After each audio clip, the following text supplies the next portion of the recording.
Hello Technolovers, bayangkan uang senilai 882,5 miliar rupiah cukup untuk membangun ratusan sekolah, rumah sakit, atau infrastruktur yang bisa membantu jutaan rakyat Indonesia.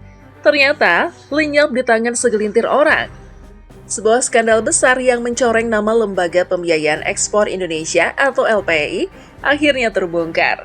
Modus korupsi yang begitu rapi, jaringan yang melibatkan banyak pihak, dan aset-aset mewah yang tersebar di berbagai lokasi kini mulai terkuak. KPK telah bergerak, 24 aset bernilai fantastis telah disita. Bagaimana skema korupsi ini berjalan, siapa saja yang terlibat, dan apa dampaknya bagi kita semua? Simak selengkapnya di video ini. Sebelum kita masuk ke dalam inti kasus, mari kita bahas dulu apa itu LPI. Lembaga Pembiayaan Ekspor Indonesia atau LPEI, juga dikenal sebagai Indonesia Exim Bank, adalah lembaga keuangan milik negara yang bertugas mendukung pembiayaan ekspor nasional. Berdiri berdasarkan Undang-Undang Nomor 2 Tahun 2009 tentang Lembaga Pembiayaan Ekspor Indonesia. LPEI memiliki peran strategis dalam meningkatkan daya saing ekspor nasional. Sebagai lembaga keuangan khusus, LPEI memberikan berbagai layanan pembiayaan, penjaminan, asuransi, dan konsultasi kepada pelaku ekspor. Fokus utama LPEI adalah membantu pelaku usaha, terutama UMKM, agar dapat lebih mudah mengakses pasar internasional dengan dukungan finansial yang fleksibel dan terjangkau.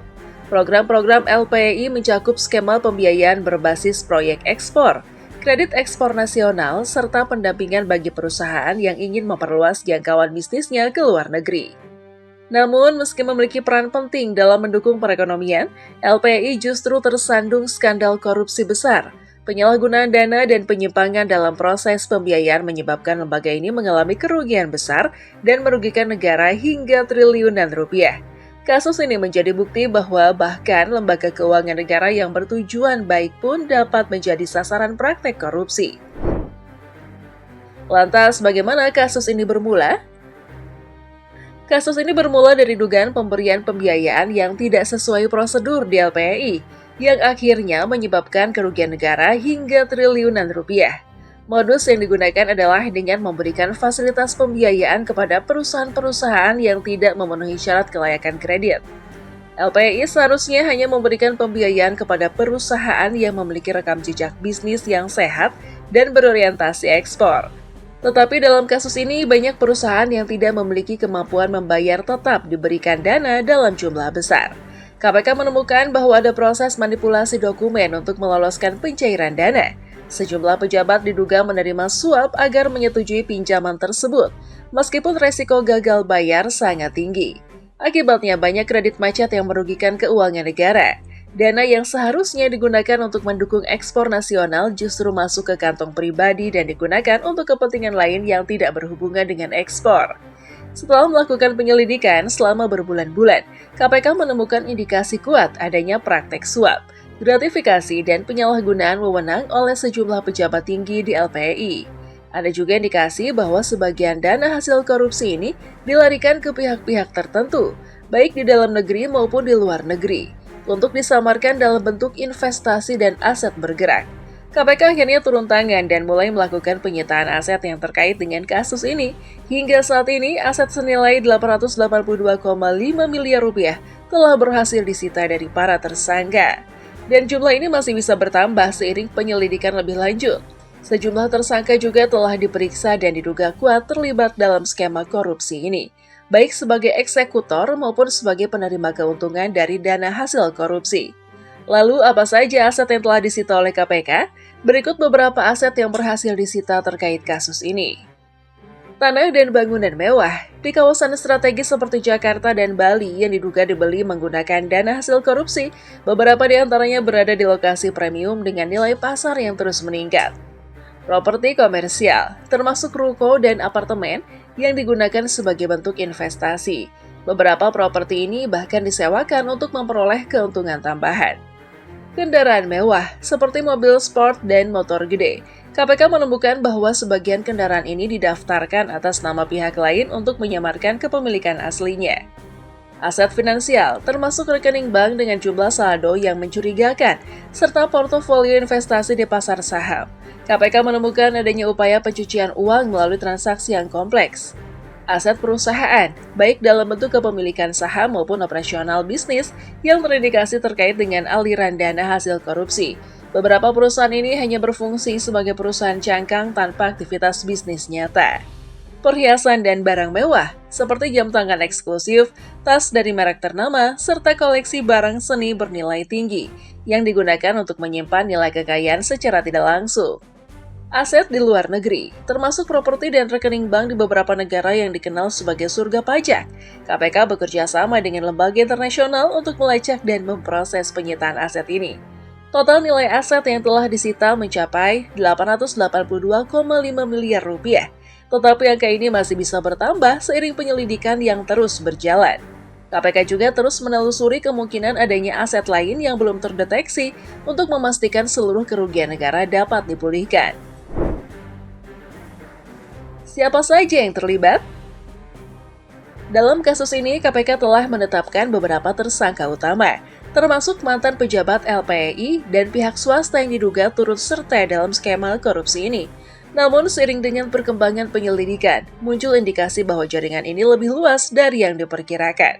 Sejauh ini, beberapa nama yang telah disebutkan dalam kasus ini antara lain mantan Direktur LPEI yang diduga menjadi aktor utama dalam memuluskan pembiayaan ilegal ini tanpa mengikuti prosedur yang seharusnya. Pejabat internal LPEI yang diduga memanipulasi data dan melakukan rekayasa dokumen agar dana bisa dicairkan kepada pihak-pihak yang tidak memenuhi kriteria kelayakan kredit.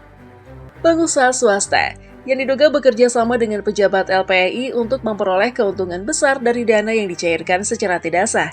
Sebagian dari mereka diduga menggunakan perusahaan fiktif untuk mengajukan pembiayaan.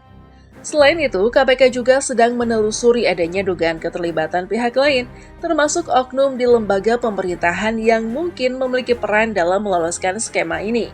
Beberapa dugaan lain yang sedang diperiksa meliputi aliran dana ke rekening luar negeri, serta kemungkinan adanya pencucian uang melalui aset properti dan bisnis. Penyelidikan ini masih berlangsung dan KPK berkomitmen untuk mengusut kasus ini hingga ke akar-akarnya. Tidak menutup kemungkinan akan ada tersangka baru yang ditetapkan dalam waktu dekat. KPK juga menduga ada aliran dana ke beberapa pihak lain, termasuk kemungkinan adanya keterlibatan oknum di pemerintahan. Oh iya, kalian harus tahu kalau kasus ini tidak hanya merugikan negara secara finansial, tetapi juga memberikan dampak buruk terhadap perekonomian nasional.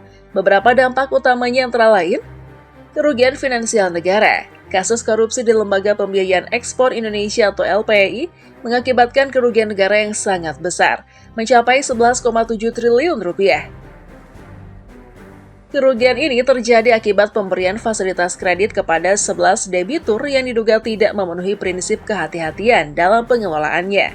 Salah satu debitur yang terlibat, PT Petro Energi, menyebabkan kerugian negara sebesar 18.070.000 US dollar atau setara dengan 594 miliar 144.535.027 rupiah. Selain itu, KPK telah menyita 24 aset senilai 882 miliar rupiah yang terkait dengan kasus ini. Beberapa tersangka telah ditahan, termasuk Presiden Direktur PT Catur Karsa Mega Tunggal, yang juga Komisaris Utama PT Petro Energi, Jimmy Marsin, serta Direktur PT Petro Energi Susi Miradewi Sugiarta. Modus korupsi dalam kasus ini melibatkan pemberian kredit yang tidak sesuai dengan ketentuan. Kredit tersebut diduga diberikan tanpa analisis resiko yang memadai dan tanpa jaminan yang cukup. Akibatnya banyak kredit yang mengalami gagal bayar dan akhirnya membebani keuangan negara. Kepercayaan publik menurun. Banyak masyarakat yang semakin pesimis terhadap kredibilitas lembaga keuangan negara. Terhambatnya ekspor nasional. Karena kredit macet, banyak pelaku usaha yang seharusnya mendapat dukungan justru kehilangan akses pembiayaan. Dampak lebih luasnya adalah ketidakpastian ekonomi, di mana investor menjadi lebih waspada terhadap lembaga keuangan negara. KPK berjanji akan terus mendalami kasus ini dan memastikan semua pihak yang terlibat mendapatkan hukuman setimpal. Kasus ini menjadi pengingat akan pentingnya transparansi dan akuntabilitas dalam pengelolaan lembaga keuangan negara. Jika tidak ditangani dengan serius, dampak dari kasus ini bisa semakin luas dan menghambat pertumbuhan ekonomi nasional. Kasus korupsi di LPI ini kembali mengingatkan kita bahwa korupsi masih menjadi musuh utama bangsa ini. KPK telah berusaha keras untuk mengungkap skandal ini, tetapi dukungan dari masyarakat juga sangat penting. Bagaimana menurut kalian apa yang harus dilakukan pemerintah untuk mencegah kasus seperti ini terulang? Tulis pendapat kalian di kolom komentar. Jangan lupa untuk like, share, dan subscribe agar tidak ketinggalan informasi terbaru dari kami. Sampai jumpa di video berikutnya.